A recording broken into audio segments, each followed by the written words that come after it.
Com licença, meu nome é Júlio Vaz e hoje vamos cuidar do crime de falso testemunho ou falsa perícia. Este crime está previsto no artigo 342 do Código Penal e ele é um crime contra a administração da justiça, encontrando-se especificamente no título 11, capítulo 3, crimes contra a administração da justiça. A gente observa que o crime de falso testemunho ou falsa perícia é, dentro do nosso sistema, uma figura penal de proteção de um interesse muito importante na administração da justiça, que é a veracidade dos fatos que serão informados pelas pessoas constantes no tipo penal. Vamos verificar como está previsto o crime do artigo 342 do Código Penal. Fazer afirmação falsa, ou negar ou calar a verdade, como testemunha, perito, contador, tradutor ou intérprete, em processo judicial ou administrativo, inquérito policial ou em juízo arbitral. Pena, reclusão de 2 a 4 anos e multa.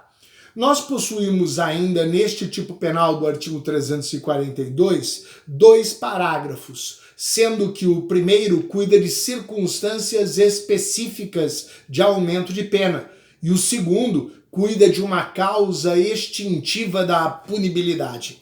Bom, vamos olhando para o caput e inicialmente observar que temos aqui um crime de condutas múltiplas. Existem 3 condutas previstas no tipo penal: fazer afirmação falsa, negar a verdade ou calar a verdade.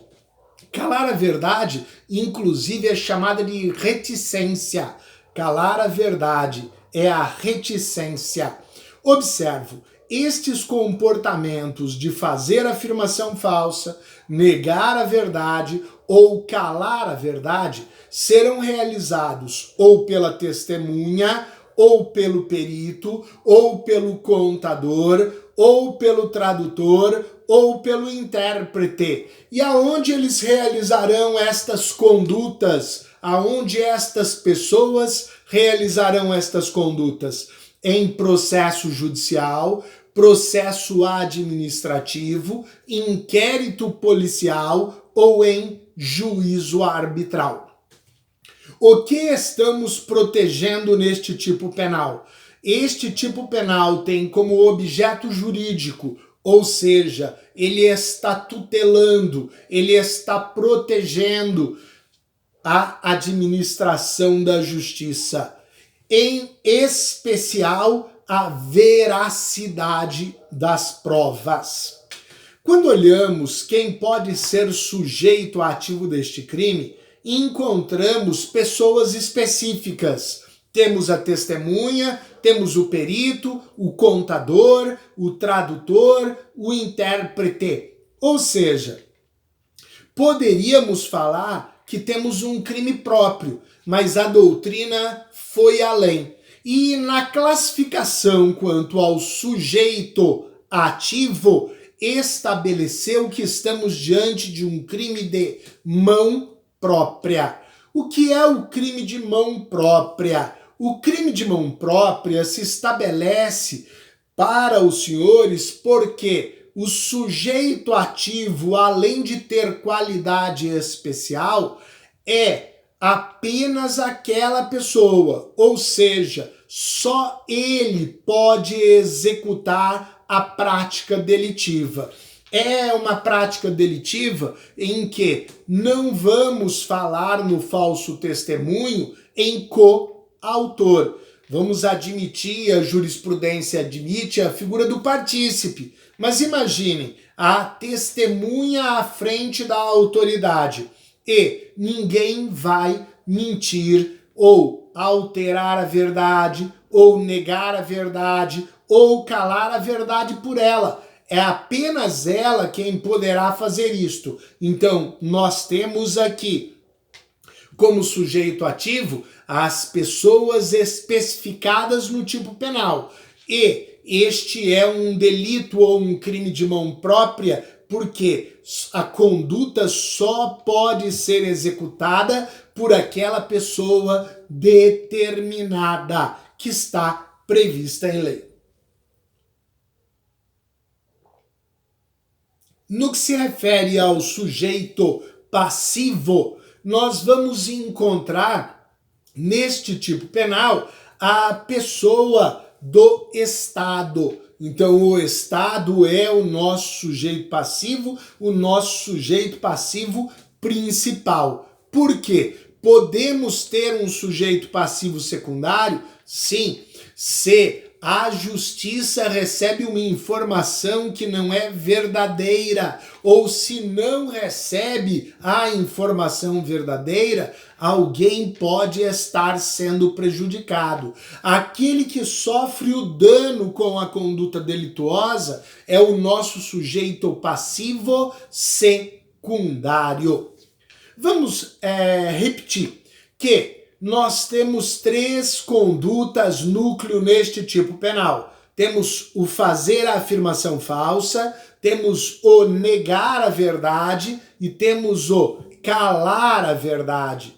No entanto, é necessário observar que essas condutas só terão interesse dentro do sistema penal quando as informações que forem dadas de forma falsa, de forma mentirosa, ou as verdades que forem omitidas tiverem relevância jurídica.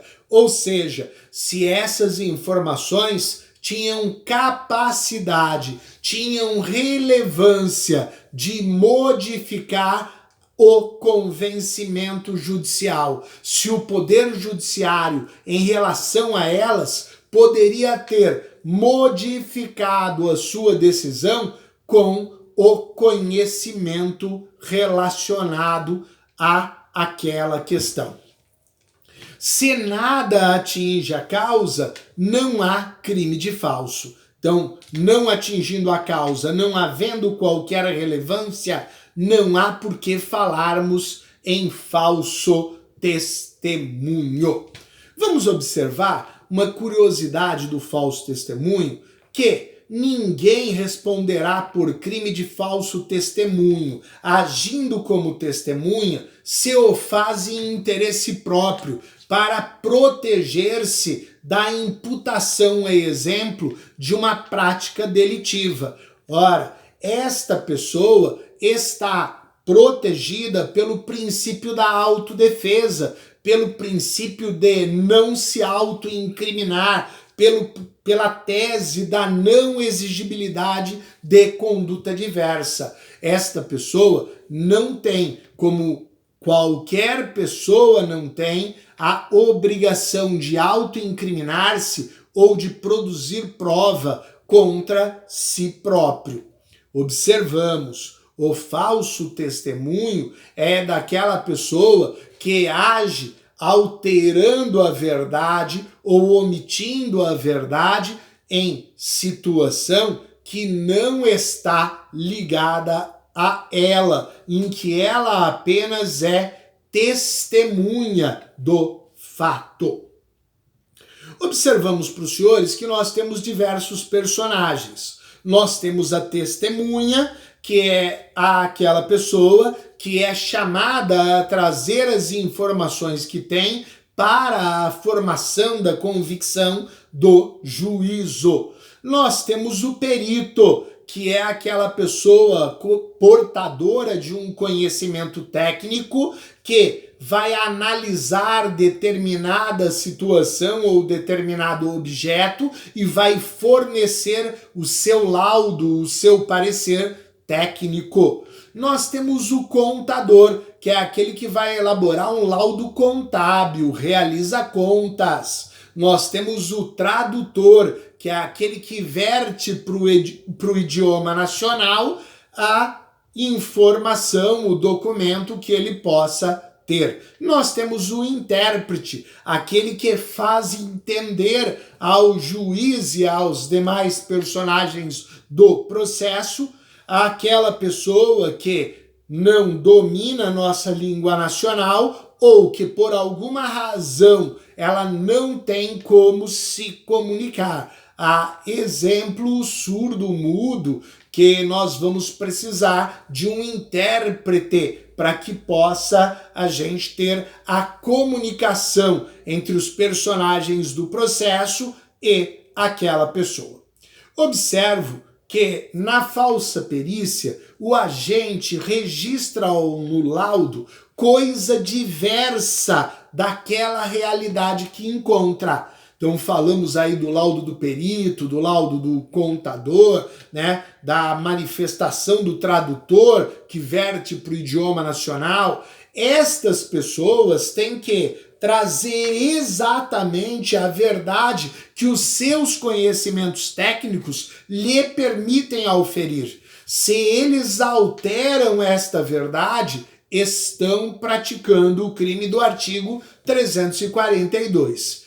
Vamos observar que, ao olharmos para um laudo, a mera divergência de um laudo elaborado por um perito inicial e depois por outro perito não significa que exista o crime.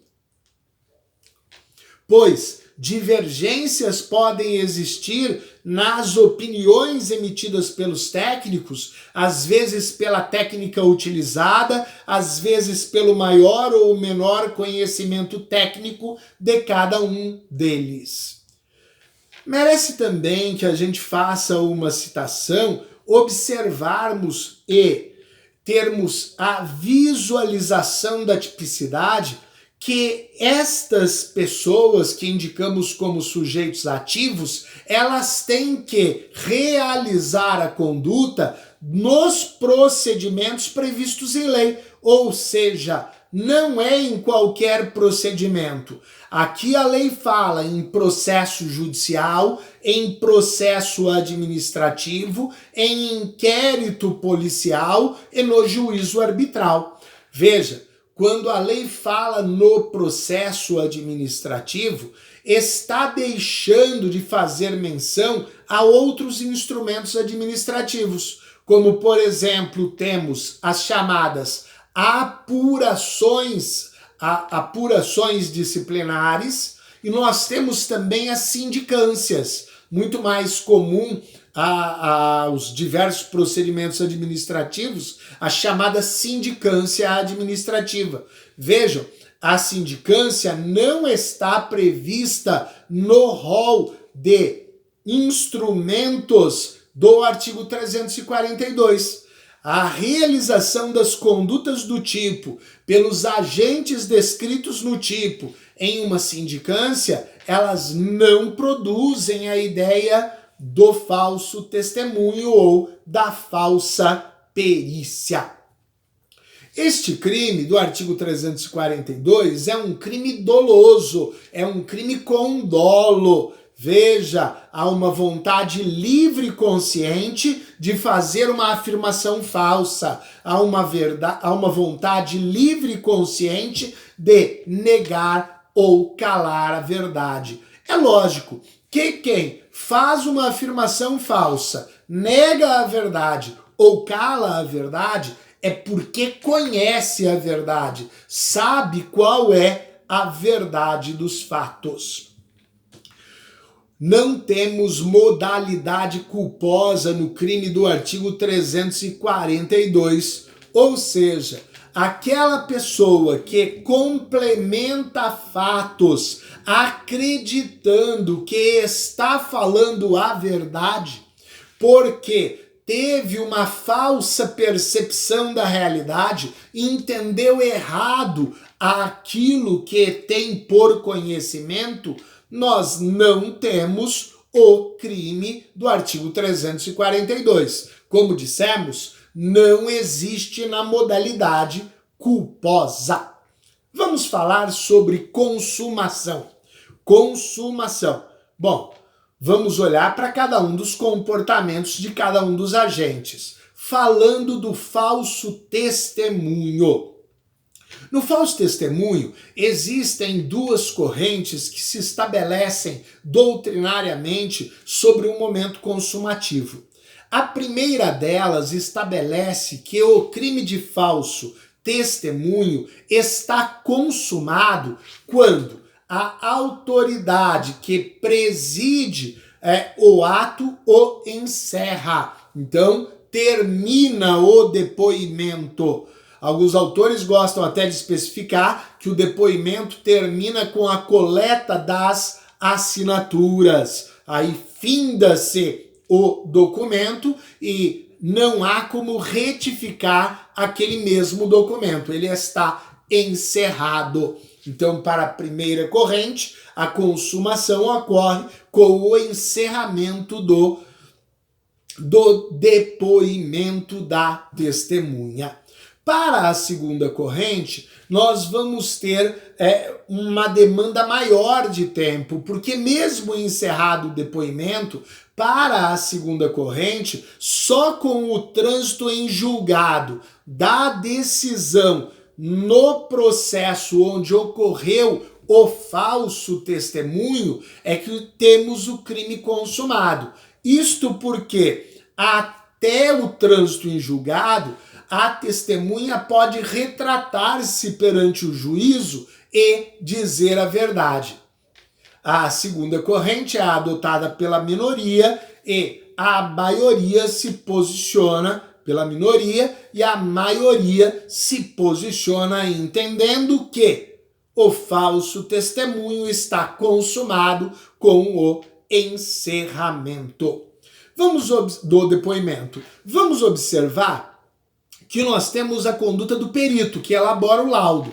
Então, com a entrega do laudo pelo perito, a autoridade, com o laudo, com a informação falsa em que ele traz a informação falsa, nega a verdade, a gente vai ter consumada a prática delitiva. Às vezes, o perito vai ser ouvido em uma audiência, como se uma testemunha fosse. É a oitiva do perito. Naquele momento em que se encerra a sua informação técnica, temos o crime por consumado.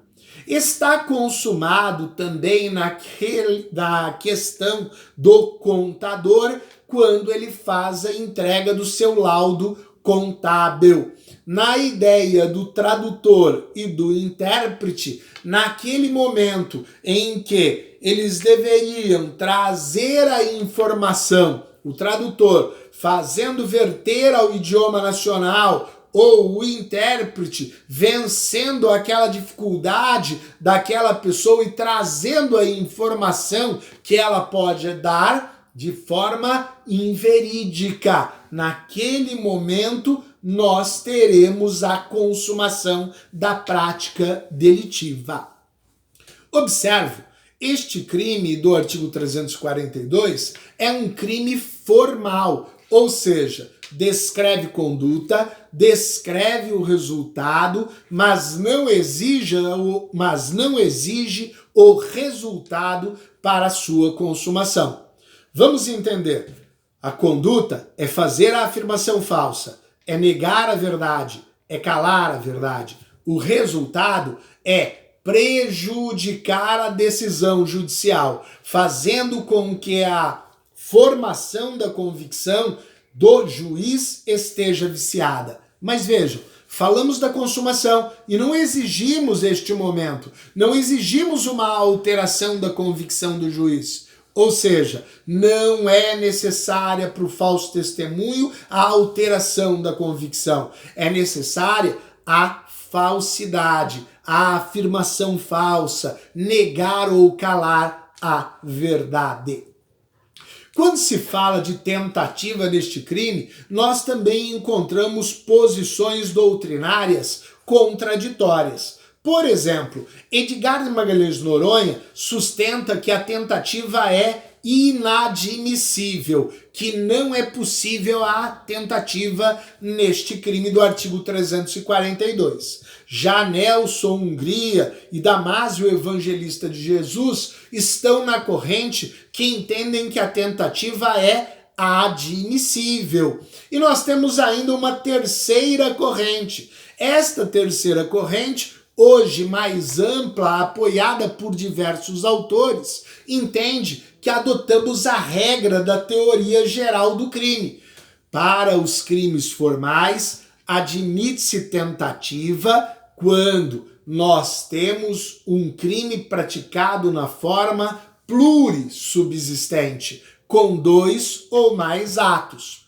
Bom, a forma escrita é uma forma plurissubsistente. Se a gente for olhar para a questão do falso testemunho, a regra é que os testemunhos sejam verbais, orais, através da palavra pela autoridade, falando com a testemunha e a testemunha respondendo para a autoridade.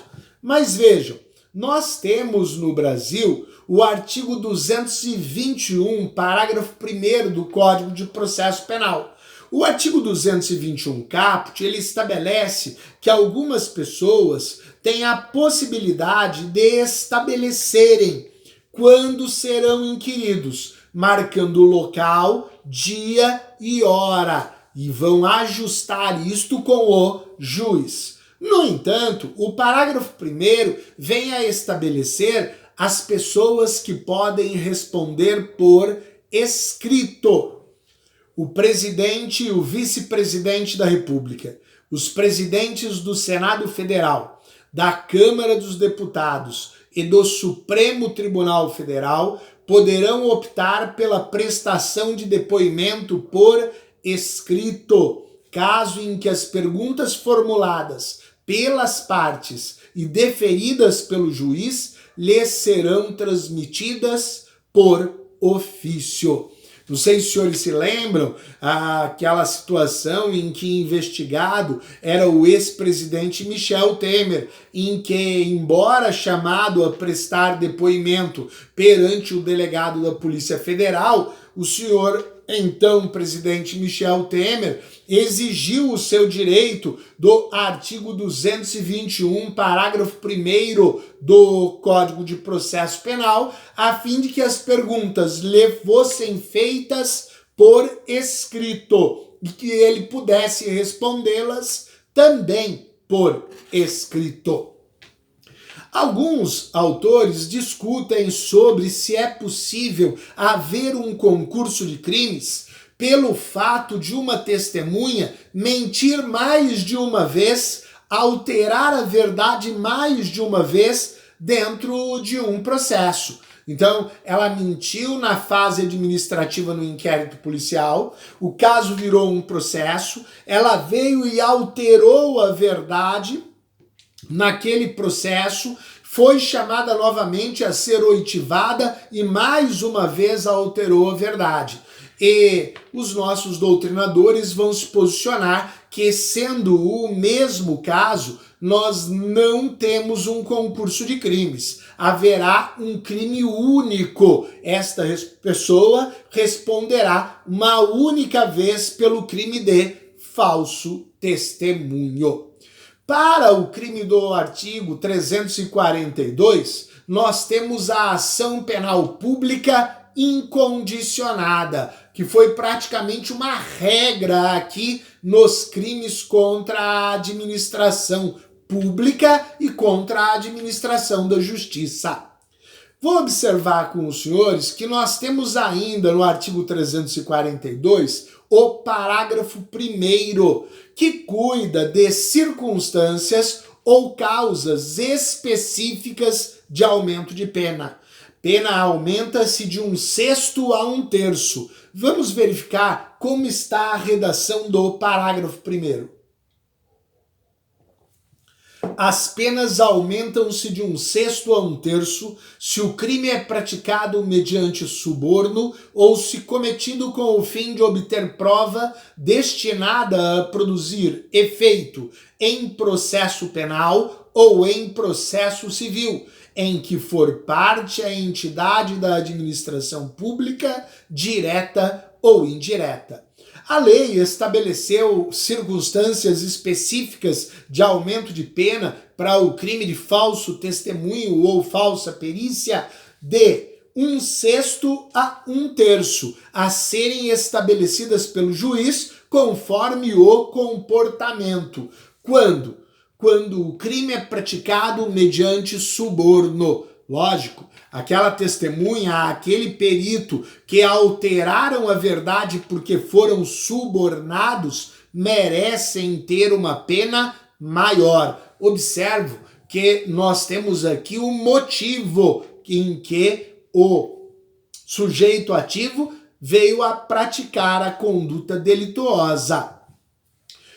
Na segunda hipótese de circunstância específica de aumento de pena, nós temos a questão da prova ser destinada a um processo penal. Lembro, no processo penal, cuidamos de um dos maiores bens do indivíduo, a sua liberdade. A liberdade pode ser perdida ou não dentro de um processo penal. Os interesses ali envolvidos são da mais alta relevância, então justifica-se o aumento da pena. E observa-se que a terceira causa, nós vamos ter a prova destinada ao processo civil, mas ao processo civil em que for parte a entidade da administração, direta ou indireta, ou seja, ao interesse da sociedade, porque ali existe um patrimônio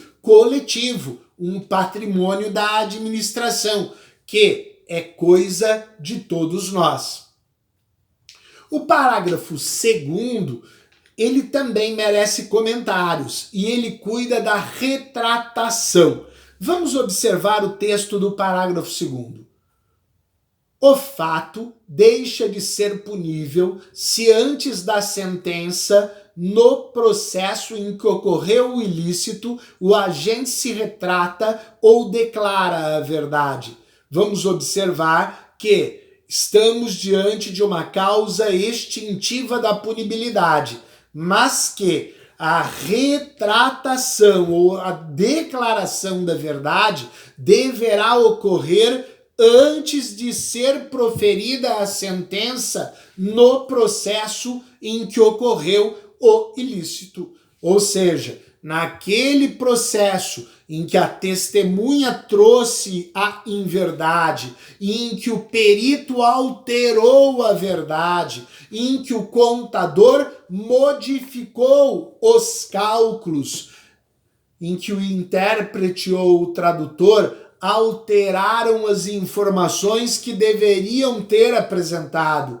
Ora, neste processo, se a verdade for restituída através da retratação, da declaração da verdade, nós vamos ter a extinção da punibilidade. Veja, retratar-se é retirar o que foi dito, é declarar realmente o que efetivamente aconteceu.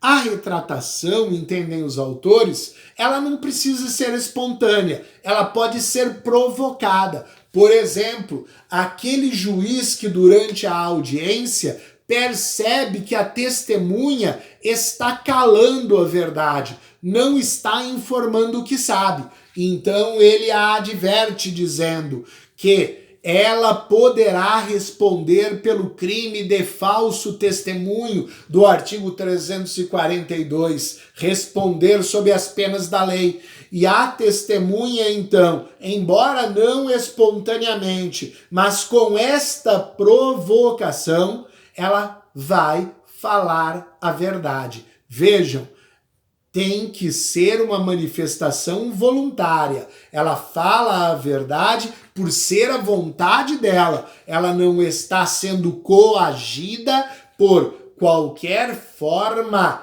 física ou moral que seja ilícita. Dizer que alguém poderá responder a um processo se não disser a verdade não é uma coação. A retratação deve ser completa e não parcial. deve retratar-se sobre toda a alteração de verdade que trouxe para aquele processo. Nos interessa, por fim, mencionar aos senhores a existência do artigo 343, que não possui um nome jurídico próprio, mas já que falamos daquela testemunha, daquele perito, daquele intérprete, daquele contador, daquele tradutor, tendo a pena majorada porque foi subornado, vamos observar. E aquela pessoa que o subornou? Artigo 343. Dar, oferecer ou prometer dinheiro ou qualquer outra vantagem à testemunha, perito, contador, tradutor ou intérprete, para fazer afirmação falsa, negar ou calar a verdade, em depoimento, perícia, cálculos, tradução ou interpretação. Pena, reclusão de 3 a 4 anos e multa. E observe, também possui causas de aumento de pena específicas previstas no parágrafo único. Parágrafo único do artigo 343. As penas aumentam-se de 1/6 a 1/3 se o crime é cometido com o fim de obter prova destinada a produzir efeito em processo penal ou em processo civil, em que for parte a entidade da administração pública, direta ou indireta. Esses são os comentários que vamos fazer sobre o crime de falso testemunho ou falsa perícia, previstos no artigo 342 no Código Penal. Muito obrigado por sua atenção.